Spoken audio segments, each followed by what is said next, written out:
Alhamdulillah wassalatu ala rasulillah.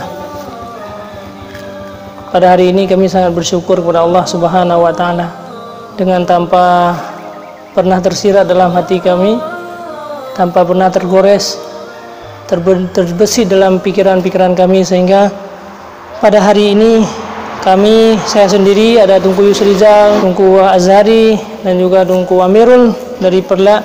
Kami pada hari ini sedang mengunjungi sebuah tempat yang namanya dengan Kampung Aceh. Ternyata setelah kami melihat sejarah-sejarah di sini, dan menurut cerita daripada yang menjaga di sini, disinilah dulu orang-orang Aceh yang berhijrah dikala terjadi peperangan Belanda, berhijrahlah ke daerah di sini yang namanya dengan Yan, Kedah. Maka banyak para ulama-ulama di sini, mereka bukan sekedar berhijrah untuk menyendiri dan lari daripada peperangan, akan tapi mereka untuk menyendiri, untuk mengatur strategi, mengatur strategi agar lebih mudah dalam menyerang Belanda. Dan di samping mereka mengatur strategi di tempat ini, juga mereka membangun pondok-pondok pesantren, mengembangkan agama.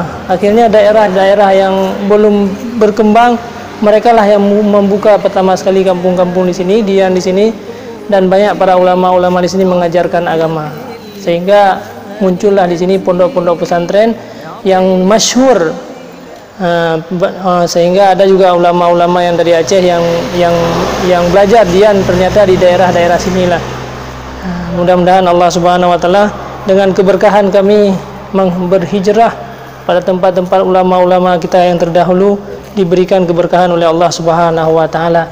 Mudah-mudahan juga kita semua bersemangat bagaimana pedihnya perjuangan para ulama-ulama kita terdahulu dalam berjuang mengusir Belanda, dalam berjuang untuk mengembangkan agama. Beliau harus dalam membutuhkan waktu yang lama, yang membutuhkan tenaga yang kuat, yang besar, sehingga mereka berkorban untuk meninggalkan tempat sendiri, berhijrah sampai berhijrah ke tempat yang mulia ini. Sampai di sini saja. Assalamualaikum warahmatullahi wabarakatuh.